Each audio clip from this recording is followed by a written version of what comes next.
Hello and welcome to TYT Sports this morning. We have a very okay panel. Ben Mankiewicz is here once again. Ben, hi. I'd like you to cover this in case I knock it over. Philadelia is here, by the way. You could follow her stuff at youtube.com/Philadelia. Wow, this isn't Pop Trigger. We don't applaud our guests. And, of course, Steve Ho. Now, here we go. Let's start out with the... why don't I let you start off, actually? As many people know, Philadelia is a humongous Eagles fan, so tell me a little bit about what you saw. Eagles game Yeah. was quite depressing to watch as an Eagles fan. Rightfully so, yeah. Boring for any type of football fan. It was pretty much punt after punt after punt. 18 punts. Yeah, it broke the record. It broke the record. 18 punts. It's an ugly football game.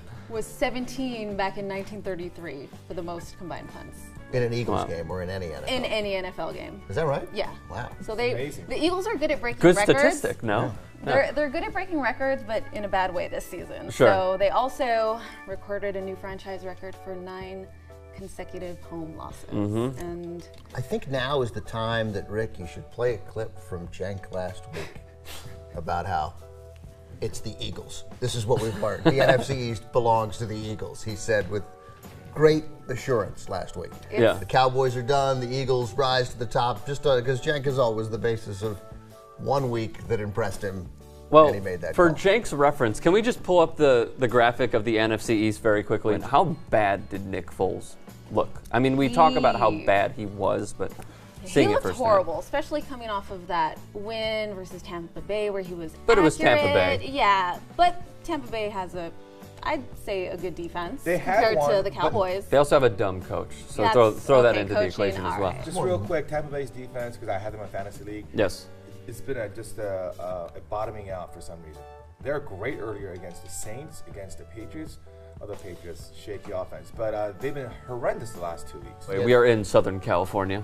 A USC product was actually inserted into the game. He had more passing yards than Nick Foles in about a quarter and change, I would say.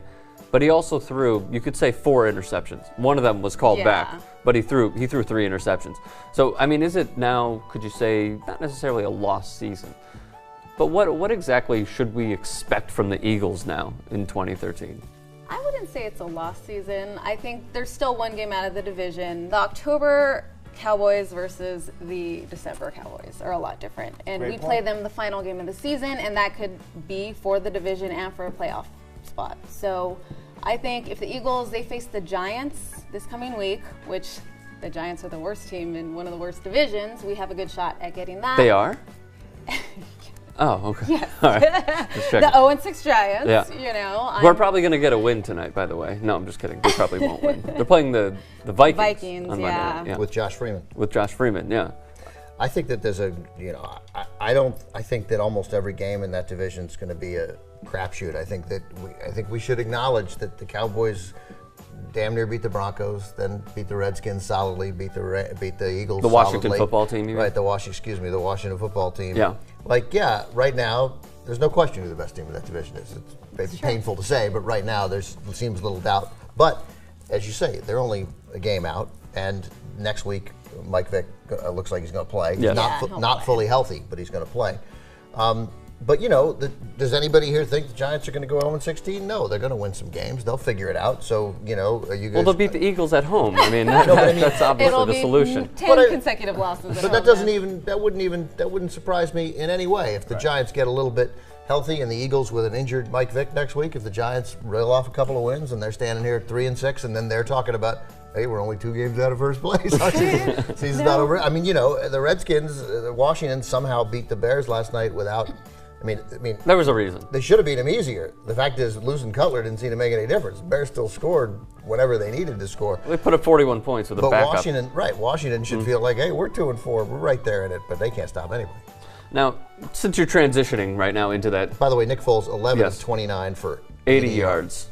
That is 29 passes, 80 yards. That's a day. That's where good, right? That's a day where you punt 9 times. It is. He was overthrowing all the day, game. underthrowing all day. I watched a part of it. It was so boring. I turned to a different game. I couldn't watch it. I bet on the Cowboys, so I was very pleased. Mazel tov. I'm glad I didn't make any bets this week. No, that's probably a good idea, especially with the Eagles.